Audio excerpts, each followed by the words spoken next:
Buen día, estimados participantes de la unidad curricular Normas Internacionales del Sector Público. Hoy, sábado 9 de marzo del 2024, le damos la cordial bienvenida a nuestro tercer encuentro síncrono,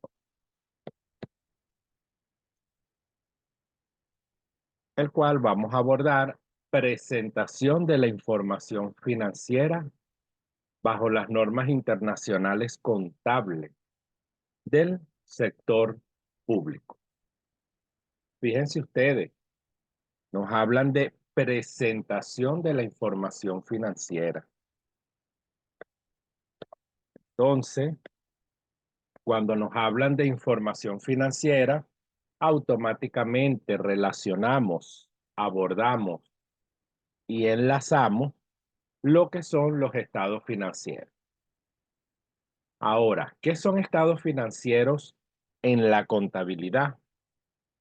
Son un conjunto de documentos que van a proporcionar verificar la situación económica de la empresa.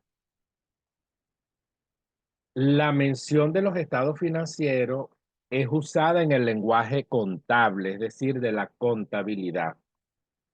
Por tal motivo, todos los registros contables que se va generando durante el ejercicio económico o el año fiscal debe ser agrupada, totalizada en cada uno de los documentos que se presenten, en este caso a la dirección o a la gerencia.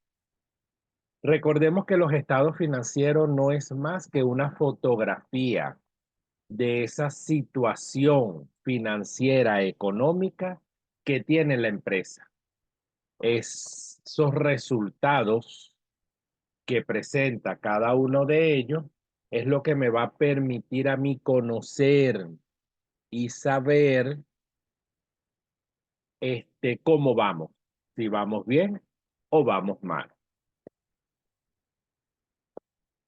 Luego tenemos una gran pregunta. ¿Cuáles son los 5 estados financieros? Fíjense ustedes, ¿por qué se hace esa pregunta? Porque a veces mencionamos solo 4. Incluso a veces hay personas que cuando tú haces este tipo de preguntas solo conocen 2, que son los 2 más básicos o los que más nosotros de repente mostramos a la gerencia. Entonces tenemos, ¿cuáles son esos 5 estados financieros? Iniciamos con el estado de resultado. El estado de resultado no es más que aquel estado financiero que me muestra mis ingresos, costos y gastos y que me va a dar como resultado una ganancia o una pérdida. ¿Ok? ¿Por qué yo inicio con el estado de resultado? Porque el estado de resultado es quien me muestra a mí el resultado del año fiscal o el resultado del ejercicio económico. Ese resultado se traslada al estado de situación financiera en el grupo del patrimonio. Y ahí es donde entramos en el estado de situación financiera. El estado de situación financiera no es más que aquel que nos va a reflejar y nos va a decir qué activos tenemos nosotros en su clasificación corriente y no corriente, qué pasivos tenemos nosotros en su clasificación corriente y no corriente, y cómo está conformado el patrimonio de la organización, de la entidad, de la empresa, de la institución, ¿ok? Luego tenemos el estado de movimiento del patrimonio. Aquí automáticamente en este estado financiero se refleja lo que viene siendo las cuentas que afecta y tienen movimiento en el patrimonio. Recordemos que en el patrimonio tenemos el capital social, tenemos la reserva legal, tenemos la utilidad del ejercicio o la pérdida, tenemos las UND, que es utilidades no distribuidas, ¿ok? Luego pasamos al estado de flujo del efectivo, que en el estado de flujo del efectivo no es más que mostrar, presentar aquellos movimientos que están vinculados únicamente con salida y entrada de dinero. Es decir, aquí es donde nosotros contablemente visualizamos la parte del circulante, o sea, qué ingresa y de ese dinero que ingresa, cuáles van a ser mis compromisos, cuáles van a ser mis obligaciones que yo debo pagar, ¿ok?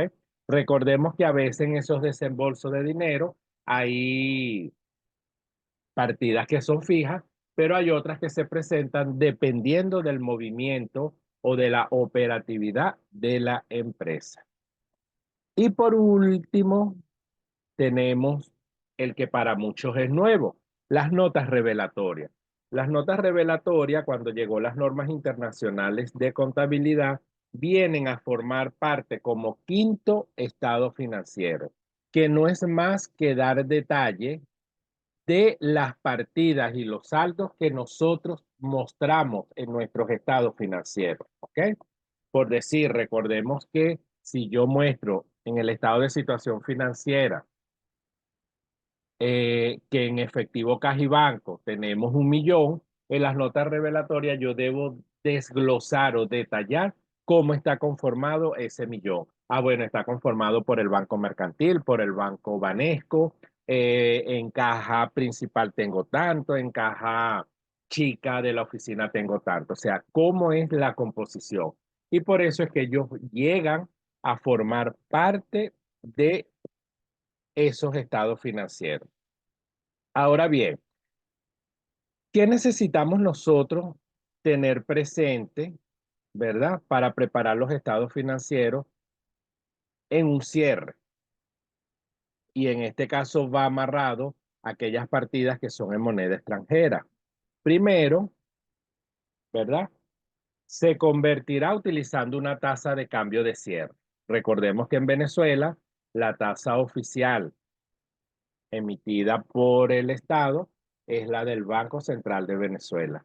Y aquellas partidas que tengamos en moneda extranjera, debemos multiplicarla por la tasa vigente al cierre y llevar ese saldo a la contabilidad. Recordemos que la diferencia que haya entre lo que tengo contable más la actualización que estoy haciendo es lo que conocemos un diferencial cambiario. Luego dice que las partidas no monetarias en moneda extranjera que se midan en términos costo histórico se convertirán utilizando la tasa de cambio a la fecha de la transacción, ¿ok? Y las partidas no monetarias que se midan al valor razonable de una moneda extranjera se convertirá utilizando la tasa de cambio a la fecha en que se determine el valor razonable, ¿ok?